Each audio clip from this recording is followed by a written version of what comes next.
اور یہ 30 40 50 60 70 80 100 برس کی عمر، یہ ایک وقفہ ہے، یہ امتحانی وقفہ ہے، تمہیں جانچا جا رہا ہے، پرکھا جا رہا ہے۔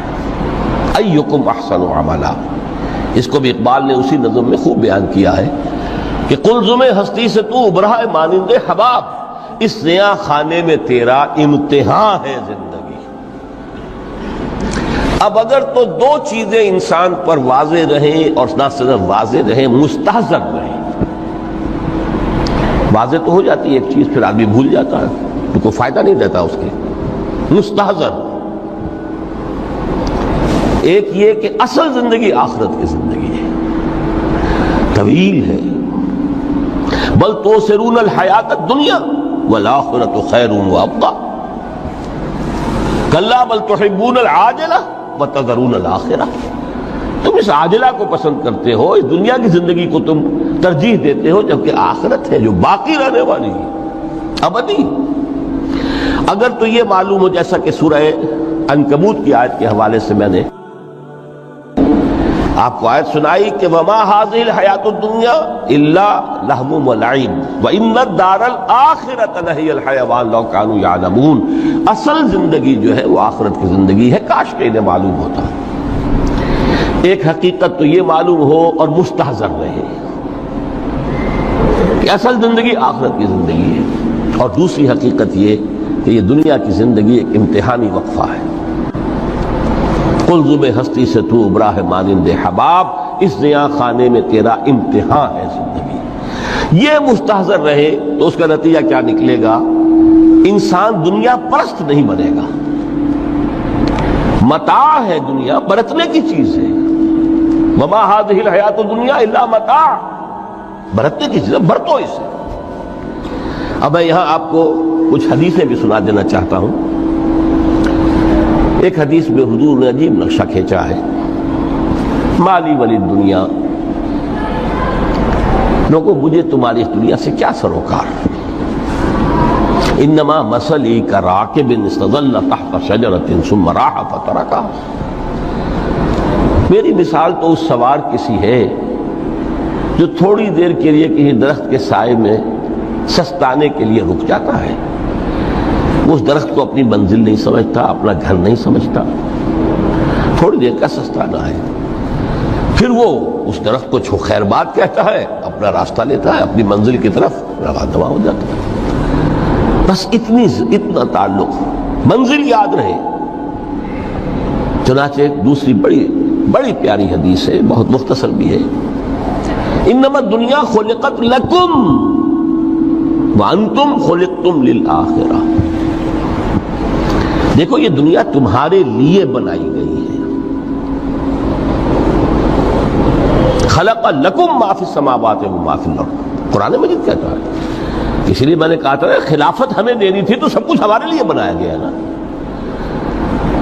یہ محفل سجائی گئی ہے ہمارے لیے، یہ سب ہمارے لیے بنایا گیا ہے، پورے عالم کو مسخر کیا گیا ہمارے لیے۔ سخر لکم، سورج بھی چاند بھی ہر چیز تمہارے لیے مسخر کی گئی ہے۔ انما الدنیا خلقت لکم وانتم خلقتم للآخرہ، لیکن تمہاری تخلیق ہوئی ہے، تمہیں بنایا گیا ہے، تمہیں پیدا کیا آخرت کے لیے۔ یہ منزل یاد رہے، میرا ٹھکانہ وہ ہے، میرا گھر وہ ہے، میری منزل وہ ہے، یہ راہ گزر ہے، یہ سفر ہے، یہ ایک وقفہ ہے، امتحانی وقفہ ہے۔ خلق الموت والحیات لیبلوکم ایکم احسن عملا۔ لیکن اب تیسری حدیث سنیے، اور یہ ہے وہ کہ جو اس دنیا کو، جو میں نے شروع میں کہا تھا، بڑی ٹھوس حقیقت ہے، یہ اللہ کی تخلیق ہے، سنجیدہ تخلیق ہے، ہم نے کوئی کھیل کود کے لیے تو نہیں بنایا ہے۔ ربنا ما خلقت ھذا باطلا، حضور فرماتے ہیں الدنیا مزرعۃ الآخرہ، دنیا آخرت کی کھیتی ہے، یہاں بوؤ گے تو وہاں کاٹو گے، یہاں بوؤ گے نہیں تو کاٹو گے کیا خاک؟ اس اعتبار سے غور کیجئے، یہ دنیا اور حیات دنیاوی کا ایک ایک لمحہ ایک بڑی عظیم حقیقت بن کر سامنے آتا ہے۔ ہماری حیات دنیاوی کا ایک ایک لمحہ ابدی ہے پوٹینشلی. کیوں؟ کہ اس میں جو کچھ ہم کما رہے ہیں اس کے نتائج ابدی زندگی پر پھیلے ہوئے ملیں گے. تو گویا کہ یہ جو ہے یہ گھڑی محشر کی ہے، طور سے محشر میں ہے. بیشتر غافل عمل کوئی اگر دفتر میں ہے، یہاں کا ایک ایک لمحہ تمہارے لیے بہت قیمتی ہے. یہاں بو، محنت کرو، کاشت کرو تاکہ وہاں کاٹ سکو. الدنیا مزرعۃ الآخرہ. اب دیکھیے یہ جو انداز ہے قرآن کا، وَمَا الْحَيَاةُ الدُّنْيَا إِلَّا مَتَاعُ الْغُرُورِ، جو ہماری گفتگو کا آج عنوان ہے، اس کے دو نتیجے نکلتے ہیں عملاً. ایک نتیجہ جو صحیح ہے، جو قرآن نکالنا چاہتا ہے، جس کی طرف اسلام رہنمائی کرتا ہے. ایک ہے بالکل منفی نتیجہ جس کی اسلام نفی کرتا ہے. وہ منفی نتیجہ کیا ہے؟ دنیا دھوکے کی ٹٹی ہے، چھوڑو گھر گھرستی کو، دفع کرو. رب سے لو لگانی ہے. یہ شادی کر کے اور گھر گھرستی کا کھکیڑ مول لینا، کہاں ایک پیٹ کا پالنا، کہاں 10 پیٹ لگ جائے پیچھے، اسی میں آدمی جو ہے گم ہو کر رہ جاتا ہے. لہذا گھر گھرستی کو چھوڑو، تجدد کی زندگی گزارو. پھر یہ تمدن ہر جگہ شر ہے، برائی ہے، دھوکہ ہے، فریب ہے، جھوٹ ہے. دفع ہو جاؤ، جاؤ کہیں پہاڑوں کی چوٹیوں پر، کہیں غاروں میں، گفاؤں میں، کہیں جنگلوں میں دھونی روا. یہ ہے اس کا ایک منطقی نتیجہ جو نکلا ہے دنیا میں، اور تقریباً تمام مذاہب عالم میں نکلا ہے. رہبانیت جس کی جس شد و بد کے ساتھ نفی کی ہے محمد رسول اللہ صلی اللہ علیہ وسلم. لا رہبانیت فی الاسلام، اسلام میں کوئی رہبانیت نہیں. نفی ہے، مکمل نفی. لا رہبانیت فی الاسلام. فرمایا کہ النکاح من سنتی، یہ میری سنت ہے، میرا طریقہ ہے. گھر گھرستی کی زندگی اختیار کرنا یہ میری سنت ہے. 3 صحابہ پر کچھ اسی طرح کا غلبہ ہو گیا تھا. صحابہ میں ہر طرح کے لوگ تھے. ان میں وہ لوگ بھی تھے کہ جو بڑے ریشنلسٹ تھے، عقل کے حوالے سے بات سمجھنے والے. حضرت عمر کو ہم کہہ سکتے ہیں کہ سر خیل تھے ان کی رضی اللہ تعالیٰ. کچھ درویش منش لوگ بھی تھے. کچھ پر یہ تقویٰ کا اور درویشی کا بہت زیادہ غلبہ ہو گیا تھا. مغلوب الحال ہم انہیں کہہ سکتے ہیں. حضرت عبداللہ ابن عمرو بن العاص رضی اللہ تعالیٰ عنہما، ایک عجیب سائملٹینیس کنٹراسٹ ہے باپ اور بیٹے میں. عمرو بن العاص بہت بڑے سیاستدان، مدبر. عرب نے چوٹی کے جو 3 سیاستدان پیدا کیے ان میں سے ایک عمرو بن العاص ہے. واریر، کانکرر، سیاستدان. لیکن عبداللہ ابن عمرو بن العاص بالکل درویش. روزانہ روزہ ساری رات کھڑے ہیں، نہ بیوی سے کوئی سروکار، نہ کسی سے کوئی سروکار. حضور کو اطلاع ملی، بلا لیا، جواب طلبی ہو گئی. یا عبداللہ اولا مخبر انک تصوم الدہر وتقوم اللیل. اے عبداللہ مجھے یہ خبر دی گئی ہے تم ساری رات کھڑے رہتے ہو، روزانہ روزہ رکھتے ہو. کیا کہتے ہیں؟ جی حضور ایسا تو ہے. لا تفعل، مت کرو ہرگز. فإن لنفسك عليك حقا وإن لزوجك عليك حقا وإن لزورك عليك حقا.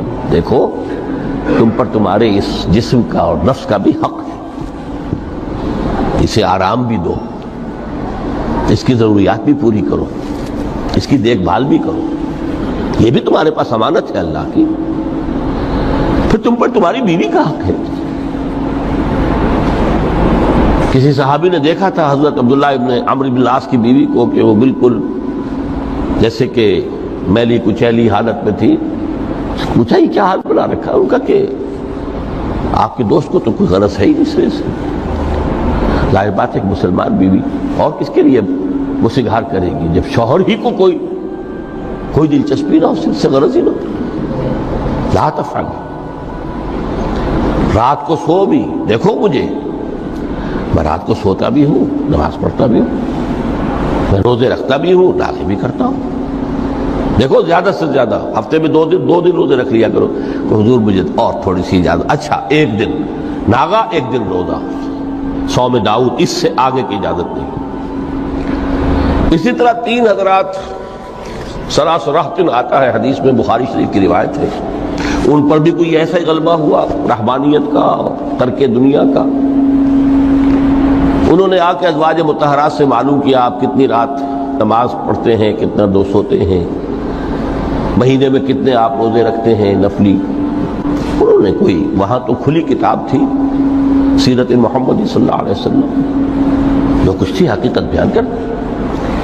اب دیکھیے ایک عجیب ذہنیت، انہوں نے دیکھا کہ یہ تو کم ہے، ان کے اندازے کے اعتبار سے تو بہت کم ہے، لیکن یہ کہ اپنے آپ کو ذرا تسلی، حضور کی تو کوئی ضرورت نہیں ہے، آپ تو معصوم ہیں، آپ کے سے کوئی گناہ نہیں ہوا، کوئی خطا نہیں ہوئی، آپ کے لیے تو یہ اتنی عبادت ہمارے لیے تو کافی نہیں ہے، ہم تو گناہ گار ہیں۔ ایک نے عہد کیا کہ میں کبھی نہیں سوؤں گا، رات بھر کھڑا رہوں گا۔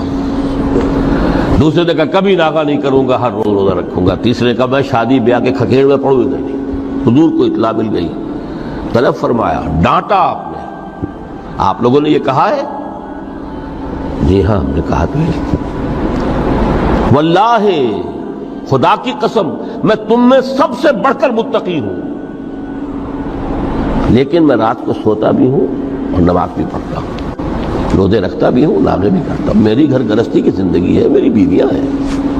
من رغب عن سنتی فلیس منی، یہ ٹکڑا جو جوڑ دیا جاتا ہے نکاح کے خطبے میں اس حدیث کے ٹکڑے کے ساتھ، یہ 2 علیحدہ حدیث ہے بالکل، النکاح من سنتی، اور یہ ٹکڑا اس طویل حدیث کا ہے، من رغب عن سنتی فلیس منی، جو میری سنت کو پسند نہیں کرتا پھر اس کا مجھ سے کوئی تعلق نہیں۔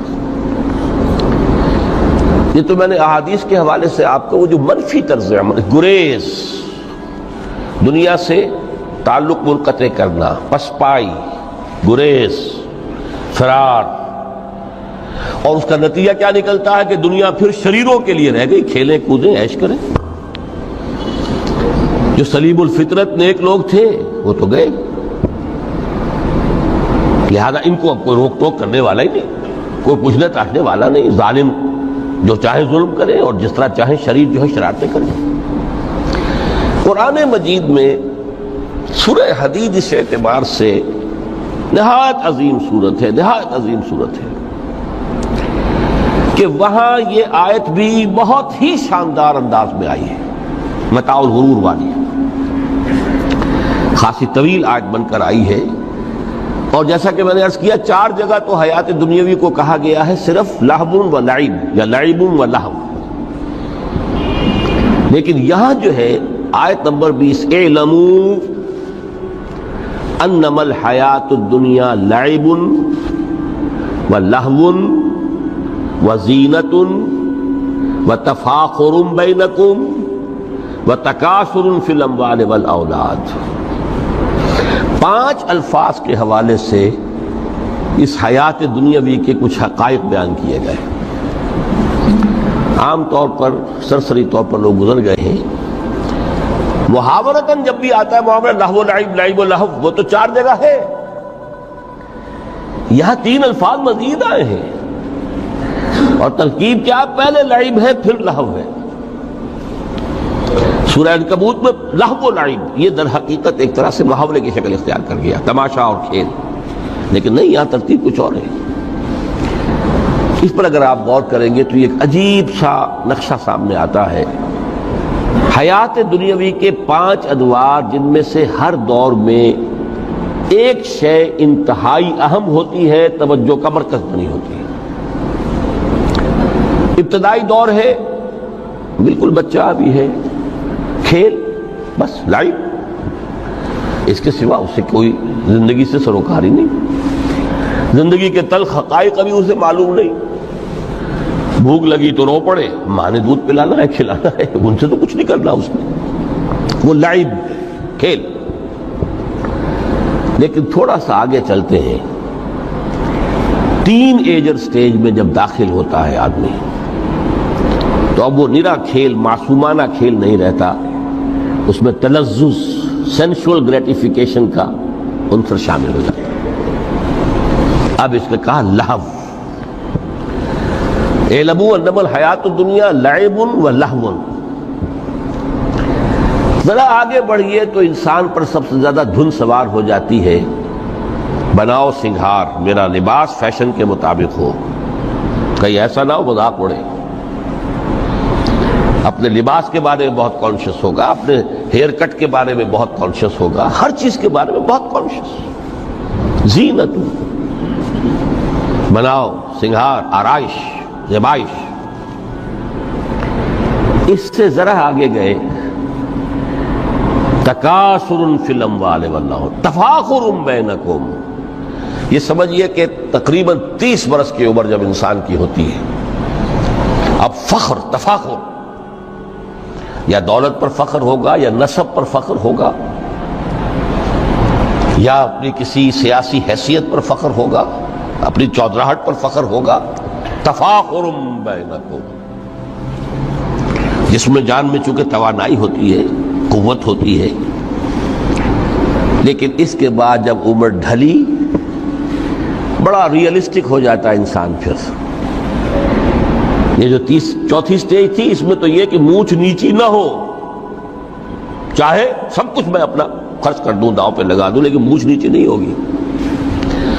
آخری سٹیج وہ ہوتی ہے کہ پھر ہوکا لگ جاتا ہے آدمی کو، تکاثر فی الاموال والاولاد، مال اور اولاد کی کثرت کثرت کثرت. اب یہ ہوتا ہے کہ مونچھ نیچی کیا، مونڈ بھی دی جائے تو کوئی حرج نہیں، مال آنا چاہیے. Very realistic. اور اسی حال میں انسان ہوتا ہے. آخری پارے کی صورت نے پھر اس میں ایڈ کر کے اس کے اوپر مہر لگا دی، الہاکم التکاثر حتی زرتم المقابر. یہ تکاثر جو ہے پیچھا نہیں چھوڑتا. اتنی دولت بھی ہے کہ آپ کی 10 نسلیں کھا سکے اطمینان سے بیٹھ کر، تب بھی صبر نہیں ہوتا. بڑے میاں کی ٹانگیں جو ہے وہ قبر میں لٹکی ہوئی ہیں، لیکن تکاثر جو ہے، تکاثر مال، وہ پیچھا نہیں چھوڑتا. حتی زرتم المقابر، یہاں تک کہ قبروں تک جا پہنچے، قبر میں اتار دیا جائے. جب تک ٹانگیں صرف لٹکی ہوئی ہیں اس وقت تک نہیں. اس کے بعد تشبیہ دی ہے کہ یہ حیات دنیاوی کا جو ایک سائیکل ہے، اعلموا انما الحیات الدنیا لعب و لہو و زینت و تفاخر بینکم و تکاثر فی الاموال والاولاد.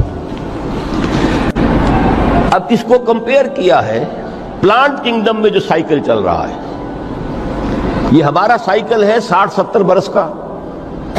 بچہ پیدا ہوا، خوشیاں منائی گئیں، پھر وہ لڑکپن سے، پھر ٹین ایجر سٹیج سے، پھر جوانی ہے، پھر ادھیڑ عمر ہے، اور پھر بڑھاپا ہے، اور پھر قبر میں اتارا جانا ہے. لیکن یہ کہ پلانٹ کنگڈم میں سائیکل چلتی ہے. کمثل غیث اعجب الکفار نباتہ ثم یہیج فتراہ مصفرا ثم یکون حطاما. یہ 4 سٹیج ہیں. جیسے بارش برستی ہے تو سبزہ نمودار ہوتا ہے، اور کاشتکار کو بڑا اچھا لگتا ہے. اس نے بیج بویا تھا، اس نے محنت کی تھی، اس نے ہل چلایا تھا. اعجب الکفار نباتہ، اس کو بہت اچھا لگتا ہے، دل باغ باغ ہو جاتا ہے. جیسے آپ کے یہاں بیٹا ہوا، پوتا ہوا، خوشیاں مناتے ہیں آپ. کمثل غیث اعجب الکفار نباتہ ثم یہیج، پھر وہ فصل اپنی پوری قوت کو پہنچتی، فصل لہرا رہی ہے. فتراہ مصفرا، پھر وہ زرد ہو جاتی ہے. وہ ہریاول اب ختم ہوئی، اب فصل پک گئی ہے، اب وہ زردی پر آ گئی ہے. ثم یکون حطاما، پھر وقت آتا ہے اگر وہ خضرو گھاس ہے تو پھر وہ چورا چورا ہو کر پھر وہ مٹی میں مل جاتی ہے. اور اگر فصل ہے تو کھیتی کٹ گئی، اس کے بعد کیا رہ گیا؟ وہ چورا ہی رہ جاتا ہے باقی. یہ لائف کا سائیکل چل رہا ہے، 3 مہینے کا ہو، 4 مہینے کا ہو. یہ ہے پلانٹ کنگڈم کا. وہ ہے سائیکل انسانی زندگی کا. اب فرمائی ٹیپ کی بات جو ہے، وَفِي الْآخِرَةِ عَذَابٌ شَدِيدٌ وَمَغْفِرَةٌ مِّنَ اللَّهِ وَرِضْوَانٌ. دیکھو دنیا کی زندگی تو ان سٹیجز سے ہو کر گزری جانی ہے. جو پیدا ہوا ہے اس پر بڑھاپا بھی آئے گا، موت بھی آئے گی. کل نفس ذائقۃ الموت، جو سورہ آل عمران کی 185ویں آیت کا پہلا جملہ تھا. ہر انسان کو جو پیدا ہوا موت آنی ہے۔ اب یہ ہے کہ وہ کہیں آپ نے محل میں گزار لی زندگی، کسی کٹیا میں گزار لی زندگی، کسی کی فٹ پاتھ پر گزر گئی زندگی، زندگی گزر جاتی ہے، گزرتی ہے، اور ان 5 سٹیجز میں سے ہو کر گزرتی ہے۔ آپ گندی گلیوں میں بچوں کو کھیلتے ہوئے دیکھتے ہیں، وہ بھی کھیل رہے ہوتے ہیں، نالیوں کے پانی کے اندر کھیل رہے ہوتے ہیں، تو ان کا بھی کھیل ہے، گندے جوڑ میں کھیل رہے ہوتے ہیں۔ وہ تو ہے زندگی کی وہ سٹیج جو ہے کھیل کی ہے۔ کسی کے پاس بڑے قیمتی کھلونے ہیں، ان سے کھیل رہا ہے، کوئی اس طرح گلی ڈنڈا کھیل رہا ہے یا کچھ اور کھیل رہا ہے، لیکن وہ 5 سٹیجز تو آئیں گی۔ اعلموا انما الحیات الدنیا لعب ولہو وزینۃ وتفاخر بینکم وتکاثر فی الاموال والاولاد کمثل غیث اعجب الکفار نباتہ ثم یہیج فتراہ مصفرا ثم یکون حطاما وفی الآخرۃ عذاب شدید ومغفرۃ من اللہ ورضوان۔ آخرت میں جا کر یہ بائیفرکیشن ہو جانی ہے، یا تو شدید عذاب اور یا اللہ کی مغفرت اور رضا۔ Now the choice is yours، اما شاکرا و اما کفورا، فیصلہ تم خود کر لو۔ وما الحیات الدنیا الا متاع الغرور، یہاں بھی آخری الفاظ وہ ہے کہ دنیا کی زندگی دھوکے کے سوا کچھ نہیں۔ کیوں؟ اگر تو دنیا کی زندگی میں گم ہو گئے، جیسے کہ اقبال نے کہا ہے کہ کافر کی یہ پہچان کے آفاق میں گم ہے، اور مومن کی یہ پہچان کہ گم اس میں ہے آفاق۔ دنیا میں رہو، طالب دنیا نہ بنو، طالب عقبہ، طالب آخرہ۔ دنیا میں رہو، برتو، استعمال کرو، تمہارے لیے پیدا کیا گیا، بھائی برتو، متاع ہے، برتنے کی شے ہے۔ ہاں حلال اور حرام کی پابندیاں سامنے رکھو، باقی برتو۔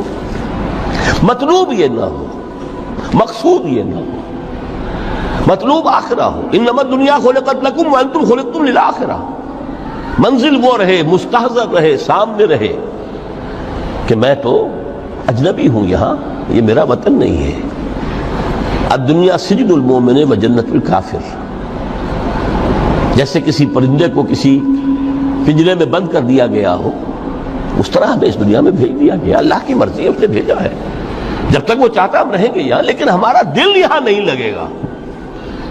بازار سے گزرا ہوں، خریدار نہیں ہوں، طالب دنیا نہ ہو، تب تو یہ کوئی دھوکے کا سودا نہیں، وطن نہیں، بالکل نہیں۔ حضور نے خود فرمایا مجھے تمہاری اس دنیا میں سے فلاں فلاں چیزیں بہت پسند ہیں، اور کس قدر ریئلسٹک ہیں۔ آپ نے عورتوں کے بارے میں فرمایا مجھے اس دنیا سے پسند ہے عورت، کوئی تصنع اور کوئی بھی تکلف اور کوئی خلاف فطرت بات نہیں کی محمد رسول اللہ صلی اللہ علیہ وسلم۔ آنکھوں کی ٹھنڈک میری نماز میں ہے، مجھے خوشبو پسند ہے، عورت کی طرف بھی آپ کا رجحان تھا۔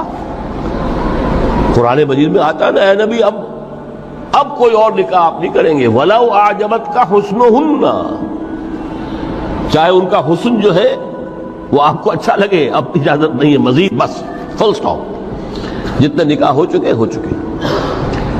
تو یہ دنیا کو حضور نے صلی اللہ علیہ وسلم دنیا پر سوار رہو، دنیا کو اپنے اوپر سوار نہ ہونے دو، بس بات صرف یہ ہے۔ کافر کی یہ پہچان کہ آفاق میں گم ہے۔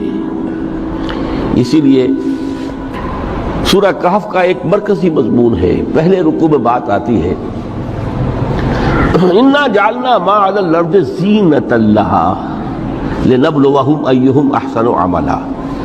ہم نے اس دنیا پر جو کچھ ہے، یہ اسکائی اسکریپرز بن گئے ہمارے زمانے میں، اور یہ شاندار بلڈنگز ہیں، اور یہ کچھ ہے، ہم نے زینت اور زیبائش اور آرائش بنا دیا ہے تاکہ آزمائیں۔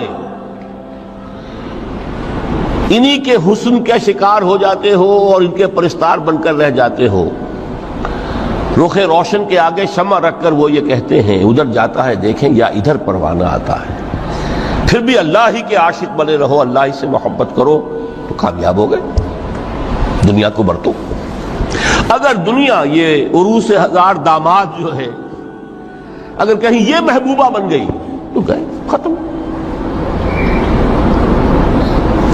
اچھا دیکھیے اس سورہ حدید میں اب یہ دنیا کی حقیقت کو اس طرح بیان کر کے دو نتیجے جو اس سے نکلتے ہیں ان کو علیحدہ علیحدہ بیان کر دیا. ایک نتیجہ جو میں بیان کر چکا، رہبانیت، ترک دنیا،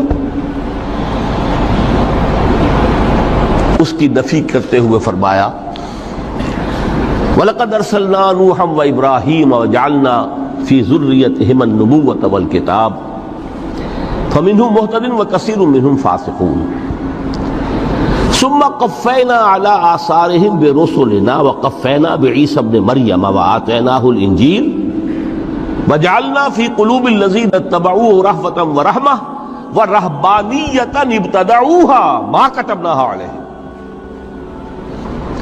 اصل مضمون یہ تھا جس کے لیے تمہید اتنی لمبی باندھی. ہم نے نوح کو بھیجا، ابراہیم کو بھیجا، ان کی اولاد میں ہی نبوت اور کتاب رکھ دی.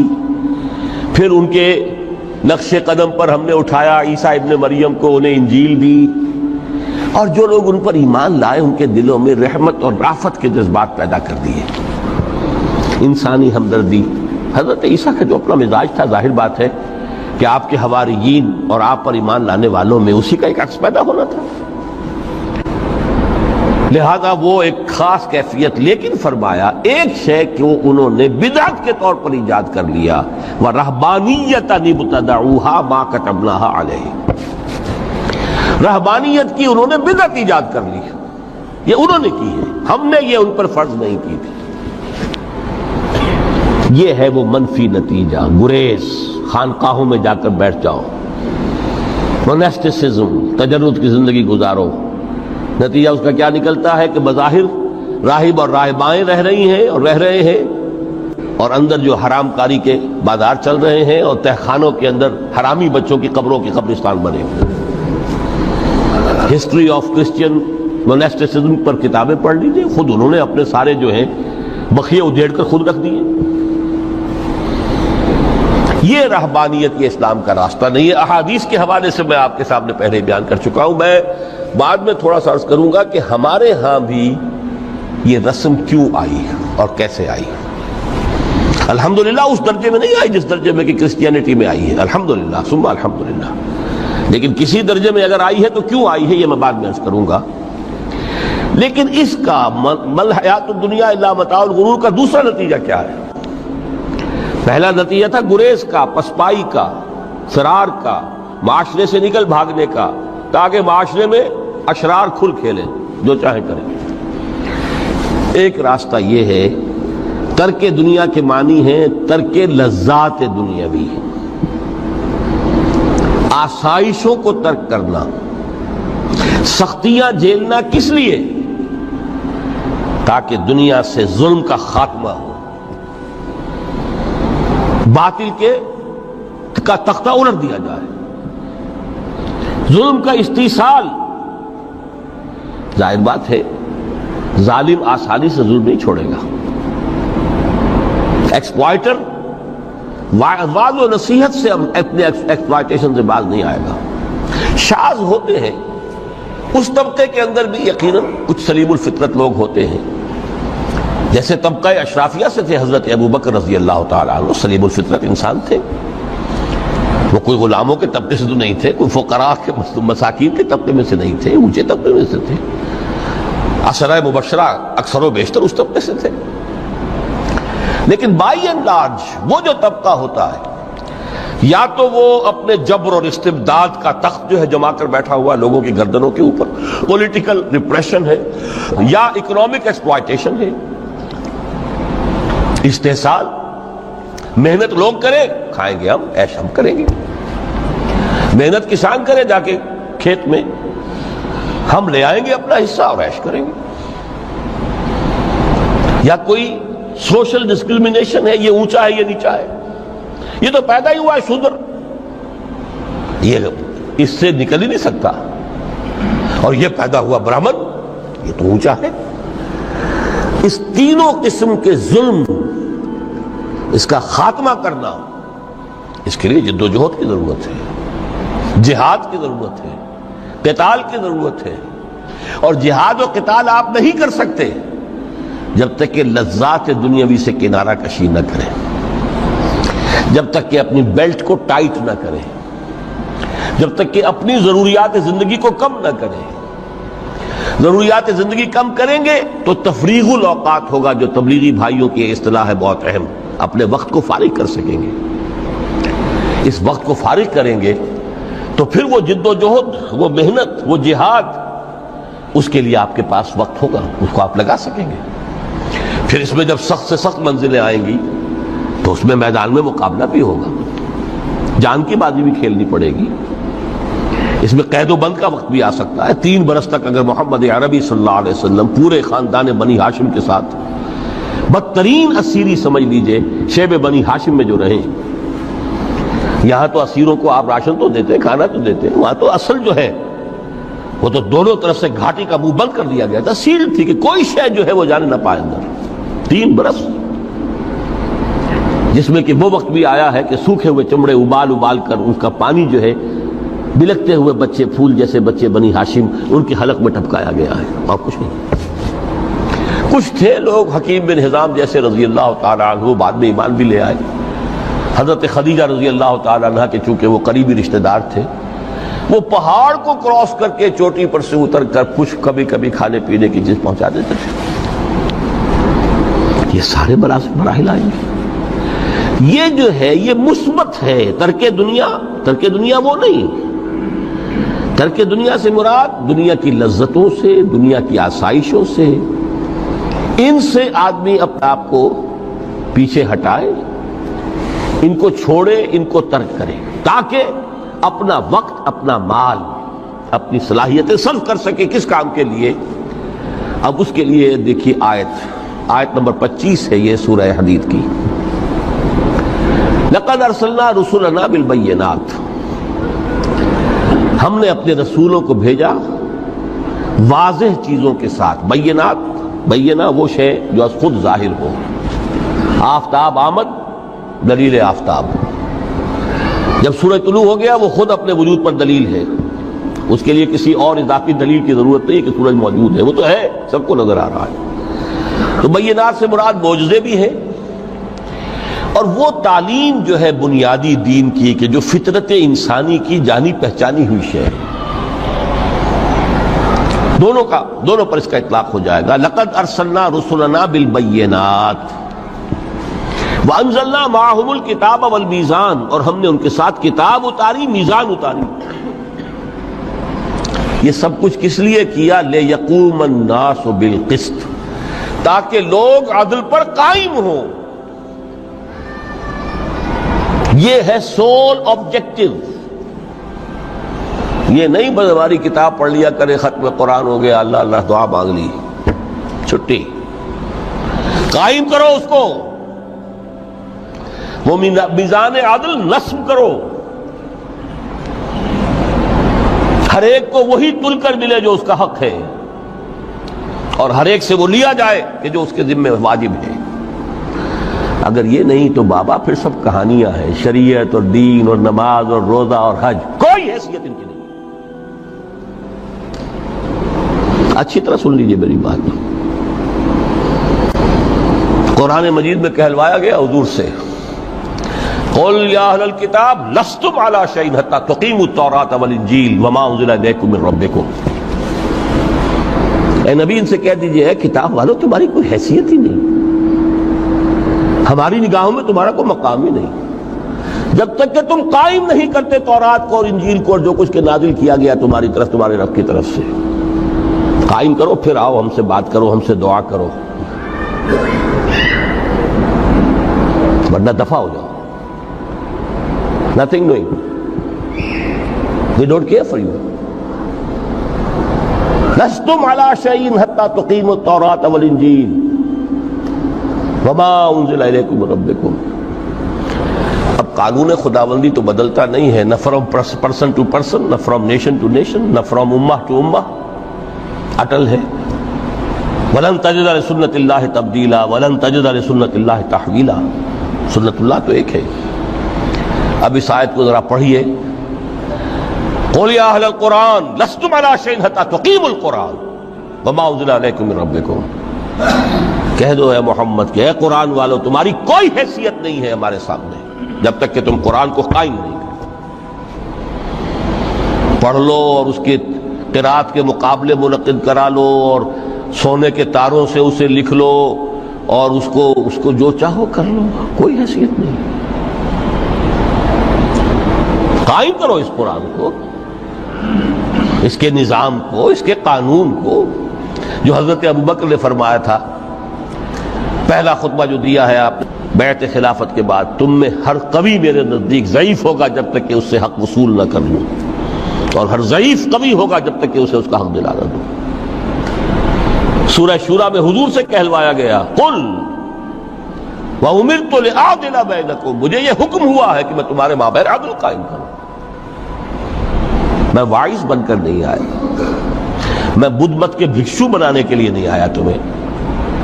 ہاں، انقلابی عمل میں ایک مرحلہ آتا ہے، بدھ مت کے بھکشو بننا پڑتا ہے کچھ عرصے کے لیے، تیاری کا مرحلہ، وہ میں ابھی بعد میں ذرا بیان کر دوں گا، لیکن مستقل نہیں ہے یہ بدھ مت کے بھکشو۔ یہ بدمعاش جس طرح چاہیں کھل کھیلیں، ظالم جس طرح چاہیں لوگوں پر ظلم کرتے رہیں، تشدد اور جبر کا جس طرح سے چاہے معاملہ کریں، استحصالی نظام جس طرح ہوتا ہے چلتا رہے۔ شاہ ولی اللہ دہلوی رحمۃ اللہ علیہ کے الفاظ میں، انسانوں کی عظیم اکثریت ڈھور ڈنگر بن جائے، صبح سے لے کے شام تک کمر توڑ دینے والی مشقت کے بعد بمشکل 2 وقت کی روٹی ملتی ہو، اس کا کبھی خیال اسے اللہ کا آئے گا؟ کبھی اللہ سے لو لگا سکے گا؟ دنیا نے تیری یاد سے بیگانہ کر دیا تو اس سے بھی دل فریب ہے غم روزگار کے۔ اس لیے حضور نے فرمایا کاد الفقر ان یکون کفرا، یہ فقر جو ہے یہ تو انسان کو کفر تک پہنچا دیتا ہے۔ عدل قائم کرو۔ تو دیکھیے یہ آیت انتہائی گمبھیر آیت ہے قرآن مجید کی سورہ حدید کی، جس طرح وہ آیت متاع الغرور والی جس شان کے ساتھ سورہ حدید میں آئی ہے، اعلموا انما الحیات الدنیا لعب ولہو وزینۃ وتفاخر بینکم وتکاثر فی الاموال والاولاد کمثل غیث اعجب الکفار نباتہ ثم یہیج فتراہ مصفرا ثم یکون حطاما وفی الآخرۃ عذاب شدید ومغفرۃ من اللہ ورضوان وما الحیات الدنیا الا متاع الغرور۔ لیکن اس کا نتیجہ کیا نکلنا چاہیے؟ لقد ارسلنا رسلنا بالبینات وانزلنا معهم الکتاب والمیزان لیقوم الناس بالقسط۔ Now prepare for the shock۔ میرے نزدیک، میرے علم کی حد تک شاید دنیا کی کوئی انقلابی کتاب نہ ہو جس نے اس قدر عریاں طور پر کھل کر یہ کہا ہو کہ ظالموں کی سرکوبی کرو، کچلو ان کے سر۔ وانزلنا الحدید، ہم نے لوہا بھی اتارا ہے۔ ایک وقت آتا ہے ظلم نہیں ختم ہوتا جب تک کہ لوہے کی طاقت ہاتھ میں نہ آئے۔ انزلنا الحدید، ہم نے صرف کتاب ہی نہیں اتاری ہے، لوہا بھی اتارا ہے۔ فیہ باس شدید، اس میں جنگ کی صلاحیت ہے۔ ومنافع للناس، لوگوں کے لیے کچھ اور منفعتیں بھی ہیں، کوئی توا پرات چمٹا یہ بھی بنا لو، ٹھیک ہے، لیکن اصلاً یہ اسلحہ کے لیے۔ وانزلنا الحدید، اسی تو سورہ حدید کا نام حدید ہے۔ فیہ باس شدید ومنافع للناس ولیعلم اللہ من ینصرہ ورسلہ بالغیب، اللہ دیکھنا چاہتا ہے کون ہے اس کے وفادار بندے جو اس لوہے کی طاقت کو ہاتھ میں لے کر مدد کرتے ہیں اس کی اور اس کے رسولوں کی غیب میں ہونے کے باوجود۔ ان اللہ قوی عزیز، ویسے اللہ قوی ہے، عزیز ہے، آن واحد میں کفر کو ختم کر دے جب چاہے، آنے واحد میں ظالموں کا ظلم جو ہے وہ ختم کر کے رکھ دے، وہ سب کچھ کر سکتا ہے۔ لیکن پھر تمہاری آزمائش کیسے ہوگی؟ کیسے معلوم ہوگا ہوز ہو، کس کا کیا مقام تھا، کس کے پاس کتنا یقین کا سرمایہ تھا، کس کے ایمان کی گہرائی اور گہرائی کا کیا عالم تھا، کس نے ہمارے دین کے لیے کیسی کیسی قربانیاں جھیلی ہیں۔ یہ ہے ترک دنیا جو موسٹ پروفاؤنڈ ہے، نتیجہ خیز ہے، خیر کو وجود میں لانے کے لیے ہے، لیکن اس کی مثالیں موجود ہیں۔ حضرت مصعب بن عمیر رضی اللہ تعالی عنہ ایام جاہلیت میں کہا جاتا ہے ان کا جوڑا جو ہے شام سے تیار ہو کر آتا تھا، جیسے کبھی مشہور ہے کہ پنڈت نہرو کا بھی کپڑے سل کر آتے تھے پیرس سے۔ موتی لال نہرو کا بیٹا، اور موتی لال نہرو وہ تھا کہ وائس رائے کی پہلی کار آئی ہے ہندوستان میں تو دوسری کار موتی لال کی آئی، اس کا بیٹا، اس کے کپڑے پیرس سے سل کر آتے تھے۔ مصعب بن عمیر کے کپڑے شام سے تیار ہو کر آتے تھے، اور وہ ہمیشہ عطر میں بسے ہوئے ہوتے تھے۔ جہاں سے گزر گئے معلوم ہوا کہ پوری گلی جو ہے وہ مہک اٹھی، معلوم ہو جائے کہ مصعب گزرا یہاں سے۔ ایمان لائے محمد رسول اللہ پر صلی اللہ علیہ وسلم۔ باپ فوت ہو چکا تھا، اس کی چھوڑی ہوئی دولت تھی، ماں تھی، لیکن وہ خاندان کا نظام، چچا تھا سربراہ، وہ بدترین کافر۔ اس نے پہلے سمجھایا ہوگا 100 طریقے آزما کے، پھر آخری بار اس نے آزمایا کہ جس دولت کے اوپر تم عیش کر رہے ہو یہ تمہارے مشرک باپ کی دولت ہے، نکل جاؤ گھر سے۔ انہوں نے سمجھا تھا جیسے سورہ صافات میں آتا ہے فَأَرَادُوا بِهِ كَيْدًا فَجَعَلْنَاهُمُ الْأَسْفَلِينَ۔ انہوں نے حضرت ابراہیم کے بارے میں سمجھا تھا جب دیکھیں گے کہ آگ تیار ہو رہی ہے اور یہ اس میں مجھے ڈال دیں گے تو سب یہ نشہ حرن ہو جائے گا، یہ توحید وحید سب ہوا ہو جائے گی۔ لیکن ہوا کیا؟ بے خطر کود پڑا آتش نمرود میں، عشق عقل ہے محو تماشائے لبے بامل۔ اس نے تو یہ دھمکی دی تھی کہ دن میں تارے نظر آ جائیں گے مصعب کو، ناز و نام میں پلا ہوا انسان، اسے کہہ دیا جا نکل جاؤ گھر سے۔ اٹھ کر چلنے لگے، اس کا تیش جو ہے اور اچھا یہ کپڑے بھی اسی مشرک باپ کے ہیں، اتارو ان سب کو۔ مادر ذات برہنہ ہو کر گھر سے نکلے، مادر ذات۔ پھر وہی ہے کہ جن کے نام قرائے فال بنا میں من دیوانہ زدند، اے بیعت عقبہ اولا ہوئی ہے، لوگوں نے کہا کہ ہمیں کوئی مقری دیجئے قرآن پڑھانے والا جو ہمیں قرآن پڑھائے۔ حضور نے فرمایا جاؤ مصعب۔ وہ مصعب وہاں جا کر مدینے میں المقری بن گئے، جا المقری، وہ آ رہا پڑھانے والا۔ اور 1 سال کی محنت، دعوت اور تبلیغ اور قرآن کے پڑھانے کے نتیجے میں اگلے سال 75 افراد لا کر حضور کی جھولی میں ڈال دی۔ یہ مصعب ہیں۔ شہادت ہوئی ہے غزوہ بدر میں۔ ایک مرتبہ اس سے پہلے کا واقعہ بھی ہے کہ حضور مسجد میں تشریف فرماتے، سامنے سے حضرت مصعب گزرے، ایک پھٹا ہوا سا کمبل جسم کے گرد لپیٹا ہوا تھا۔ حضور کی آنکھوں میں آنسو آ گئے۔ از کجا تاب کجا، یہ دیوانہ جو ہے اللہ کا اور رسول کا اور دین کا کہاں سے کہاں پہنچا ہے۔ غزوہ احد میں علم ان کے ہاتھ میں ہے، جس ہاتھ میں علم ہے وار پڑا، کٹ گیا، دوسرے سے پکڑا، اس کو بھی کٹ گیا، پھر دونوں جتنے بچ گئے تھے حصے ان سے سنبھالا، پھر شہید ہو گئے۔ جسم پر صرف ایک چادر تھی، اوپر سے جسم ننگا تھا، صرف ستر کے لیے چادر۔ دفن کرنے لگے تو مسئلہ ہی پیش آ گیا کہ چونکہ شہید کے تو کفن جو ہے اس کا اپنا جو بھی لباس پہنا ہو شہادت کے وقت، حضور سے کہا گیا کہ حضور مصعب کی چادر تو اتنی چھوٹی ہے کہ سر ڈھانپتے ہیں تو پیر کھل جاتے ہیں، پیر ڈھانپتے ہیں تو سر کھل جاتے ہیں۔ فرمایا سر کو چادر سے ڈھانپ دو اور پیروں پر اذخر گھاس لا کر ڈال دو۔ یہ آخری لباس۔ اشہد ان